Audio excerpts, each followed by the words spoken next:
नमस्कार। सरल टॉक में आप सभी का स्वागत है। आपके साथ मैं हूं गिरिराज शर्मा। मध्य प्रदेश में कर्मचारी चयन मंडल के द्वारा ग्रुप 2, सब ग्रुप 4 और पटवारी संयुक्त परीक्षा करवाई गई थी, जिसका रिजल्ट 30 जून को आया था।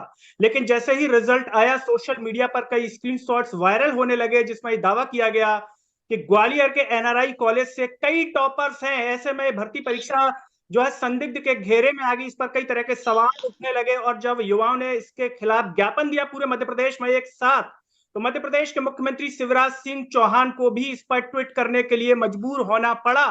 और अभी 1 या 2 दिन पहले मध्य प्रदेश के मुख्यमंत्री शिवराज सिंह चौहान ने इसके जांच के आदेश दिए हैं। जो रिटायर्ड जज हैं राजेंद्र कुमार वर्मा, वो इसकी जांच करेंगे।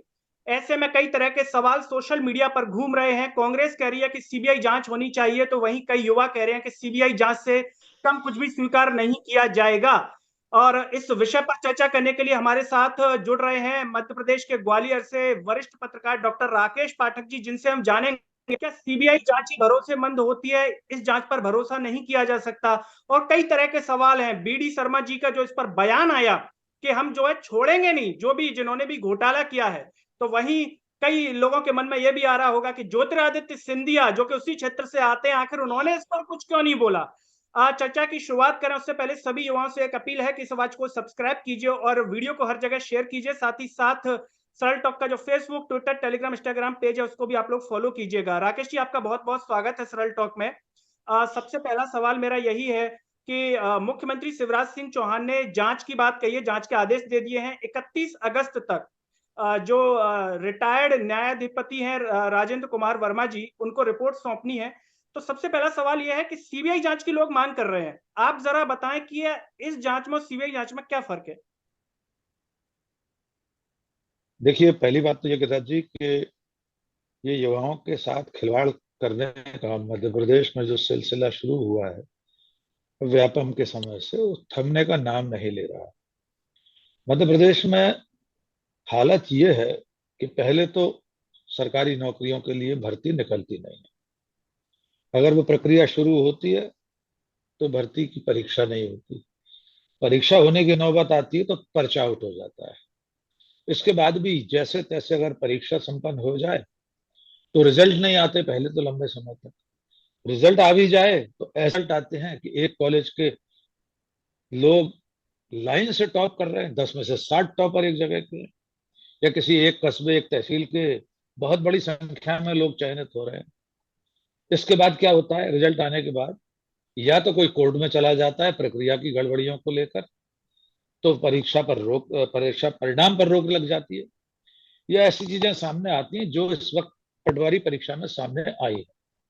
और इसका अंतिम परिणाम यही निकला कि अंत तय रिजल्ट निकलने के बावजूद, प्रावीण्य सूची बनने के बावजूद, टॉपर्स की लिस्ट आने के बाद भी अब चयनित जो लोग हैं वे ज्वाइन नहीं कर सकते। पहले तो मुख्यमंत्री ने इस अनियमितता के सामने आने के बाद उनकी ज्वाइनिंग पर रोक लगाई, और फिर अब कई दिनों तक खामोश बैठे रहे। लेकिन विपक्ष ने और सरल टाक आप जैसे लोगों ने जब इस मुद्दे मुद्दे को बहुत बढ़ाया, तब मुख्यमंत्री ने कह दिया कि रिटायर्ड हाई कोर्ट जस्टिस इसकी जांच करेंगे। आप दोनों का अंतर पूछ रहे हैं। देखिए, सीबीआई जांच की दो प्रक्रिया है। या तो हाई कोर्ट किसी घटना के लिए सीबीआई जांच का आदेश देता है, या राज्य सरकार केंद्र सरकार से अनुरोध करती है कि इसकी सीबीआई से जांच की जाए। तो दोनों प्रक्रिया में सीबीआई जांच का मूलतः तो राज्य के स्तर पर निर्णय होता है, राज्य सरकार तय करे, या हाई कोर्ट सुप्रीम कोर्ट निर्देश दे तो अलग बात। अब आपने जो पूछा कि लोगों को भरोसा नहीं है, किस तरह की जांच पर विश्वास किया जाए, असली समस्या यही है गिरिराज जी कि हमारा जो समय है ये भरोसे पर संकट का समय है। किसी को किसी पर भरोसा नहीं रहा। खासतौर से जो सरकारी तंत्र है, सरकारें हैं, चाहे वो किसी की भी सरकार हो, किसी पार्टी की सरकार हो, जांच एजेंसियां हैं, जिनमें पुलिस से लेकर सीबीआई तक सब पर अविश्वास हो गया है लोगों। सीबीआई की जांच तो गिरिराज जी व्यापम के मामले में भी हुई थी, आज तक चल रही है। बहुत सारे लोग जेल भी गए, ऐसा नहीं है। सीबीआई ने बड़ी मेहनत से उसकी पूरी जांच की थी। लेकिन अब धीरे धीरे तमाम आरोपी बरी होते जा रहे हैं उसमें से। अब लगातार महीने में दो चार ऐसी खबरें आई जाती हैं, बिल्कुल। सजा एक को होती है, दो तीन बरी हो जाते हैं। आ, तो मुझे लगता है कि अभी इसमें जो चयनित विद्यार्थी हैं या जो रह गए वंचित रह गए, उन्हें किसी पर तो भरोसा करना हो, हाई कोर्ट की जांच पर भरोसा कर लें या सीबीआई जांच पर कर लें, या एक बार ये जांच हो जाने दें। सीबीआई से जांच की मांग तो आगे भी आप करते रह सकते हैं, हाई कोर्ट जा सकते हैं उसके लिए। जी आ, गुरुराज। राकेश जी, भरोसे पर संकट के समय की आपने बात कही, उसका एक कारण ये भी है कि एग्रीकल्चर में भी फर्जीवाड़ा हुआ।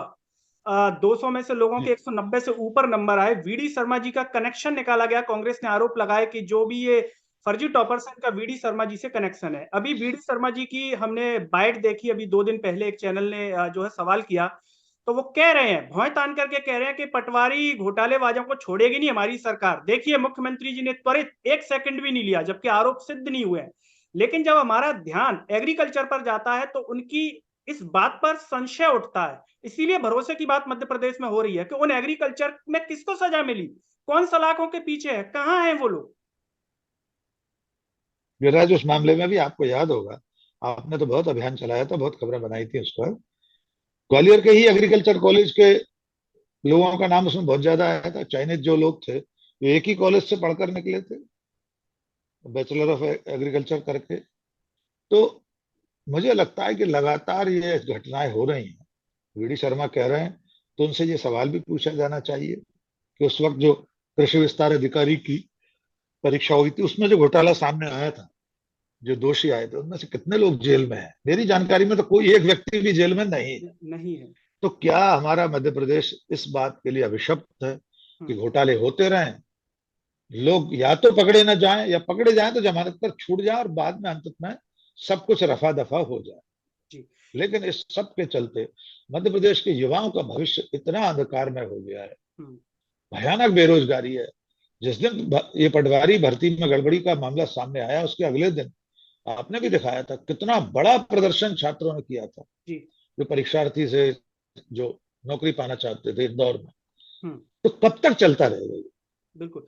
ज्योतिरादित्य सिंधिया जी की बात करें, मध्य प्रदेश की राजनीति में उनकी चर्चा हमेशा होती है।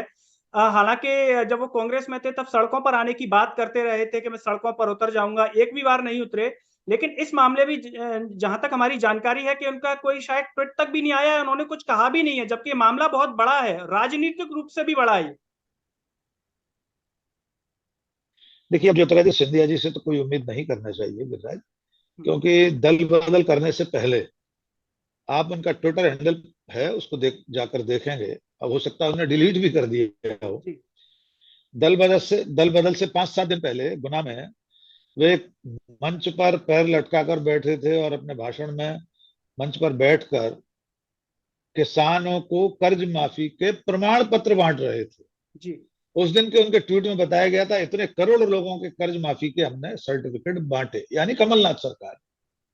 और जब उन्होंने दल बदल किया तो कहने लगे किसानों को कर्ज माफी नहीं हुई, किसानों के लिए कमलनाथ सरकार ने कुछ नहीं किया, बेरोजगारों के लिए कुछ नहीं किया, और वे सड़क पर उतरने की बात कर रहे थे। लेकिन बीजेपी में आने के बाद अब उनसे अगर आप ये उम्मीद कर रहे हैं कि वे सड़क पर उतरेंगे या इस सरकार से या बीजेपी से लोगों के हित में, छात्रों के हित में, युवाओं के हित में, किसानों के हित में कोई बात करेंगे, तो ये एक तरह से बबूल पर गुलाबे गुल ढूंढने की तरह है।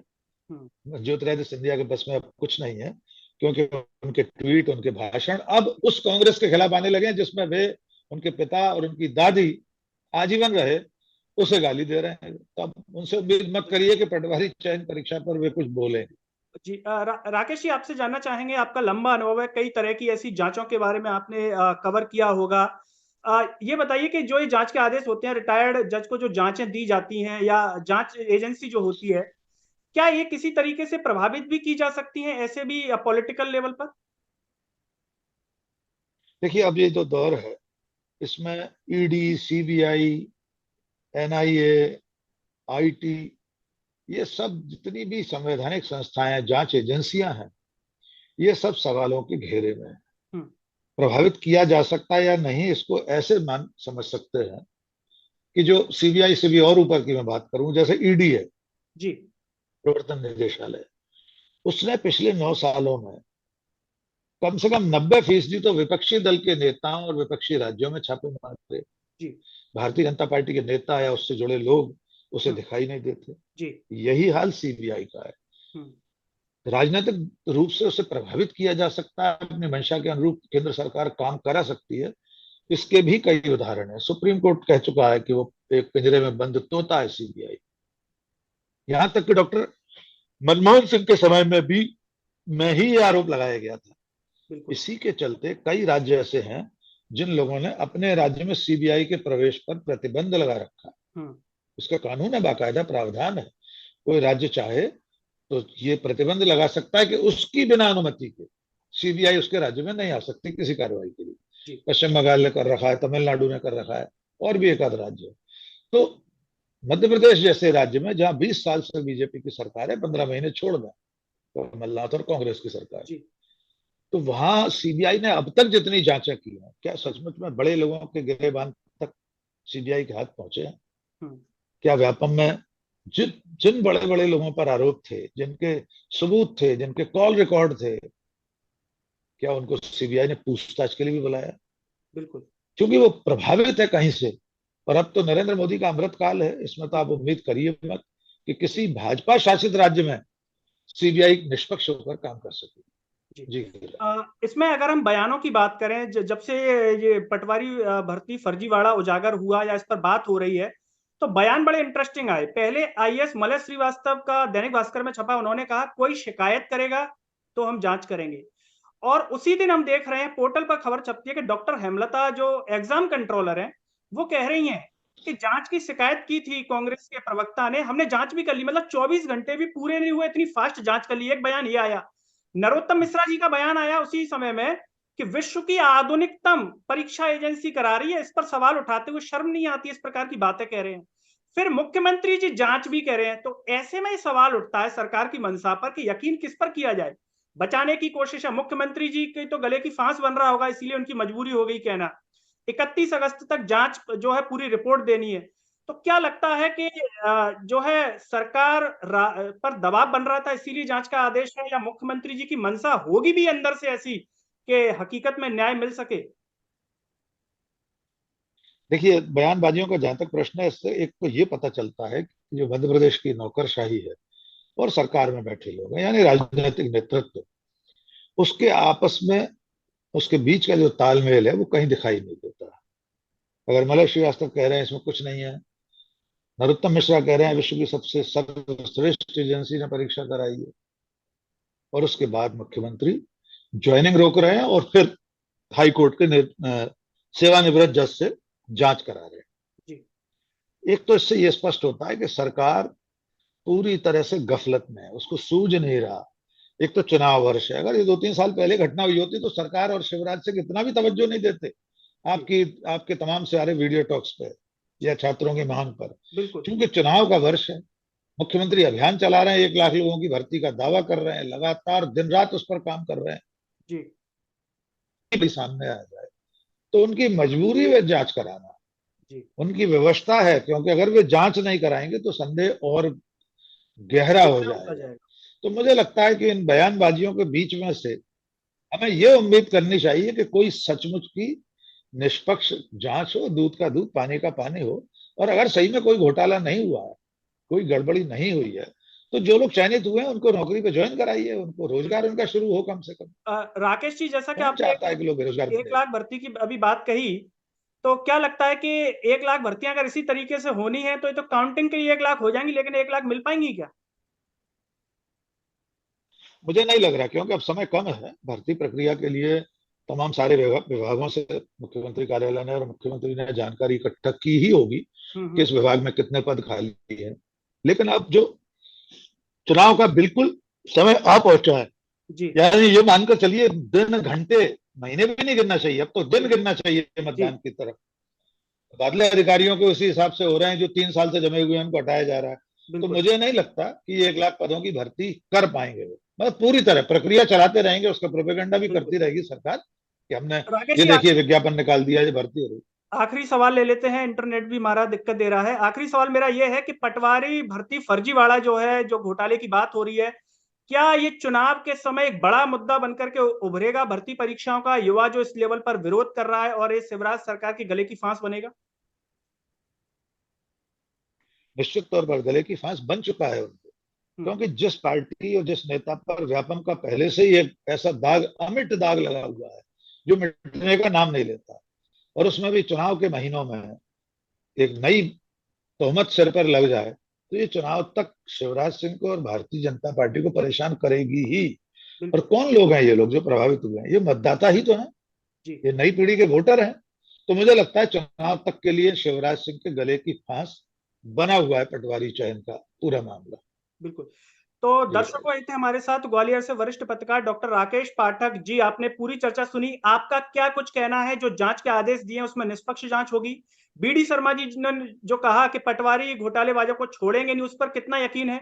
और ज्योतिरादित्य सिंधिया का इस मुद्दे पर खामोश रहना या सक्रियता के साथ सामने ना आना, कुछ ना कहना, उस पर आप क्या कहेंगे? कमेंट बॉक्स में अपनी राय जरूर दीजिए। इस वीडियो को हर जगह शेयर कीजिए, सरल टॉक की आवाज को सब्सक्राइब कीजिए, साथ ही साथ सरल टॉक के Facebook, Twitter, Telegram, Instagram page को भी आप लोग फॉलो कीजिए। मुझे और डॉक्टर राकेश पाठक जी को दीजिए इजाजत। नमस्कार।